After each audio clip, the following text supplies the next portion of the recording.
নমস্কার বন্ধুরা, আজকে আমি কথা বলবো ২৬শে জানুয়ারি নিয়ে। ২৬শে জানুয়ারি কি?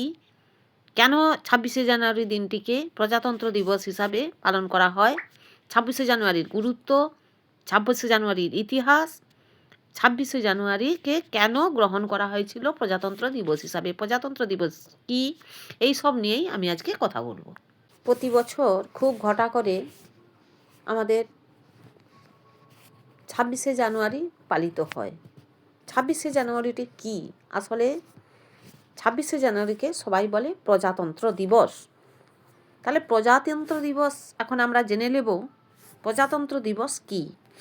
প্রজাতন্ত্র দিবস হলো ভারতের একটি জাতীয় দিবস যা প্রতি বছর ২৬শে জানুয়ারি পালিত হয়। এই দিনটি স্মরণীয় কারণ ১৯৫০ সালের ২৬শে জানুয়ারি ভারতের সংবিধান কার্যকর হয় এবং ভারত একটি সার্বভৌম গণতান্ত্রিক প্রজাতন্ত্র রাষ্ট্রে পরিণত হয়। সহজ ভাষায় প্রজাতন্ত্র দিবস মানে দেশ নিজেদের তৈরি সংবিধান অনুযায়ী চলবে, দেশের রাষ্ট্রপ্রধান নির্বাচিত হবেন, সব নাগরিক সমান অধিকার পাবে। এই দিন আমাদের মনে করিয়ে দেয় আইন সবার ঊর্ধ্বে, জনগণই দেশের সর্বোচ্চ শক্তি, স্বাধীনতা ও গণতন্ত্রের মূল্য। প্রজাতন্ত্র দিবস হলো ভারতের সংবিধান ও গণতন্ত্রের জন্মদিন। প্রজাতন্ত্র দিবস প্রতি বছর ২৬শে জানুয়ারি পালিত হয়। এই দিনের ১৯৫০ সালে ভারতের সংবিধান কার্যকর হয়েছিল এবং দেশ সম্পূর্ণ প্রজাতন্ত্রে পরিণত হয়। কেন ২৬শে জানুয়ারিকেই বেছে নেওয়া হলো? কারণ ১৯৩০ সালে ২৬শে জানুয়ারি পূর্ণ স্বরাজ ঘোষণার স্মৃতিতে এই দিনটি বেছে নেওয়া হয়।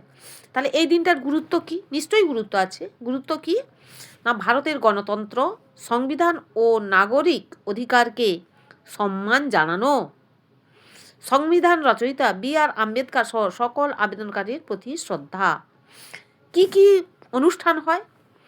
নয়াদিল্লির রাজপথে বর্ণাঢ্য কুচকাওয়াজ, বিভিন্ন রাজ্যের ঝাঁঝি সাংস্কৃতিক অনুষ্ঠান, রাষ্ট্রপতি জাতীয় পতাকা উত্তোলন করেন এবং বীরত্বদের পুরস্কার প্রদান করেন, স্কুল কলেজে আলোচনা, কুচকাওয়াজ ও দেশাত্মবোধক অনুষ্ঠান। প্রজাতন্ত্র দিবস কেন পালন করা হয়? প্রজাতন্ত্র দিবস পালন করা হয় কারণ সংবিধান কার্যকর হওয়ার স্মরণে ১৯৫০ সালের ২৬শে জানুয়ারি ভারতের সংবিধান কার্যকর হয়। এই দিন থেকে ভারত ব্রিটিশ শাসনের আইন ছেড়ে নিজেদের তৈরি সংবিধান অনুযায়ী শাসিত হয়, দেশ শাসিত হয়। ভারতকে প্রজাতন্ত্র ঘোষণা করার জন্য এই দিনে ভারত একটি সার্বভৌম গণতান্ত্রিক প্রজাতন্ত্র হিসাবে আত্মপ্রকাশ করে, যেখানে রাষ্ট্রপ্রধান নির্বাচিত হন, রাজা বা শাসক নন। পূর্ণ স্বরাজের ঐতিহাসিক গুরুত্ব। ১৯৩০ সালে ২৬শে জানুয়ারি কংগ্রেস পূর্ণ স্বরাজের ঘোষণা করেছিলেন।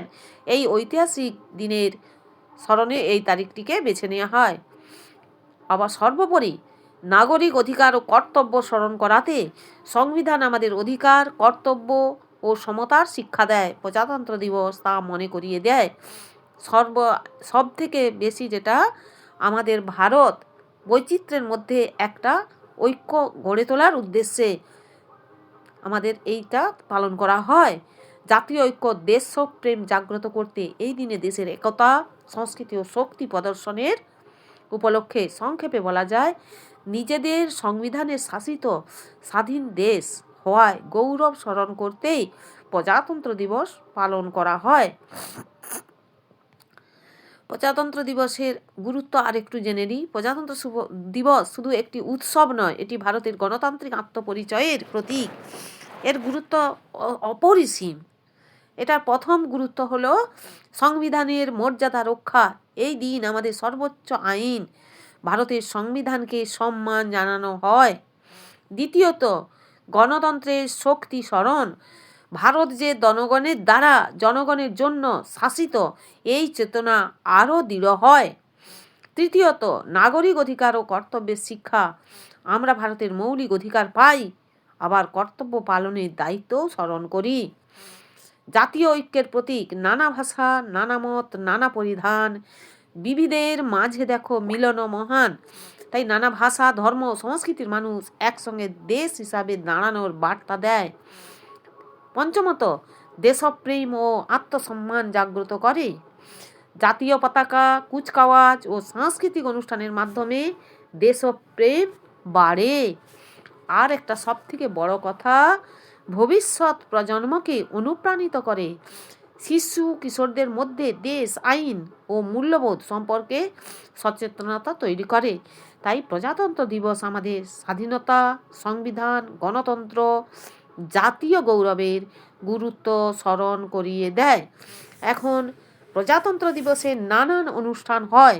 প্রজাতন্ত্র দিবস দেশ জুড়ে নানা মর্যাদাপূর্ণ ও আনন্দঘন অনুষ্ঠানে পালিত হয়। জাতীয় স্তরে মেন অনুষ্ঠান হয় আমাদের দিল্লিতে। রাষ্ট্রপতি পতাকা উত্তোলন করেন। নয়াদিল্লির রাজপথে কুচকাওয়াজ প্রদর্শিত হয়। স্থল, নৌ ও বিমান বাহিনী প্রদর্শনকারী বিভিন্ন প্যারেড চলে। তাছাড়া বিভিন্ন রাজ্যের সাংস্কৃতিক বিভিন্ন ঝাঁঝি চলে, তারা প্রদর্শন করে। বীরত্ব পুরস্কার এই দিনই অশোক চক্র, কীর্তিচক্র এইসব বিভিন্ন পুরস্কার প্রদান করা হয়।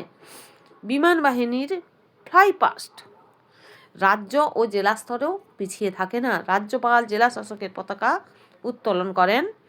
পুলিশ ও সিভিল ডিফেন্সের কুচকাওয়াজ হয়। সাংস্কৃতিক অনুষ্ঠান ও দেশাত্মবোধক গান চলে। স্কুল কলেজে তেরঙ্গা, আমাদের তেরঙ্গা পতাকা উত্তোলিত হয়। জাতীয় সঙ্গীত গাওয়া হয়। বক্তৃতা, আবৃত্তি, গান, নাচ সারাদিন ব্যাপী অনুষ্ঠান চলে। তাই প্রজাতন্ত্র দিবসের গুরুত্ব নিয়েও নানা বক্তৃতা আলোচনা হয়। সাধারণ মানুষের অংশগ্রহণ, বাড়ি ও প্রতিষ্ঠানে জাতীয় পতাকা উত্তোলন করে, টিভিতে কুচকাওয়াজ দেখে, দেশাত্মবোধক কর্মসূচিতে অংশগ্রহণ করে। তাহলে প্রজাতন্ত্র দিবসের অনুষ্ঠান ভারতের শক্তি, ঐক্য ও সাংস্কৃতিক গৌরবময় প্রকাশ। 26শে জানুয়ারিকে বেছে নেওয়া হয়। 26শে জানুয়ারি বেছে নেওয়ার পিছনে একটি ঐতিহাসিক ও প্রতীকী কারণ আছে, যেটা প্রথমেই আমি বলেছি। 1930 সালে 26শে জানুয়ারি জাতীয় কংগ্রেস প্রথমবারের মতো পূর্ণ স্বরাজ বা সম্পূর্ণ স্বাধীনতা ঘোষণা করে। এই দিন সারা দেশের স্বাধীনতার শপথ নেওয়া হয়েছিল। স্বাধীনতার সংগ্রাম, স্মৃতি রক্ষা। তাহলে যদিও ভারত স্বাধীন হয় 15ই আগস্ট 1947 সালে, তবুও সংবিধান কার্য করার জন্য 26শে জানুয়ারি বেছে নেওয়া হয়, যাতে স্বাধীনতা আন্দোলনের ওই ঐতিহাসিক সংকল্পকে সম্মান জানানো হয়। ঐতিহাসিক ধারাবাহিকতা বজায় রাখা। 26শে জানুয়ারিকে সংবিধান কার্যকর করার দিন হিসেবে গ্রহণ করে দেখানো হয় যে স্বাধীনতার লড়াই থেকে প্রজাতন্ত্রের রূপান্তর একটি একটানা ঐতিহাসিক পথ চলা। তাই সংক্ষেপে বলা যায়, পূর্ণ স্বরাজ ঘোষণার স্মৃতিকে অমর করে রাখতেই 26শে জানুয়ারি প্রজাতন্ত্র দিবস হিসাবে বেছে নেওয়া হয়। নমস্কার। তাহলে বন্ধুরা, আজ এই পর্যন্ত। পরে দেখা হচ্ছে অন্য একটা ভিডিওতে।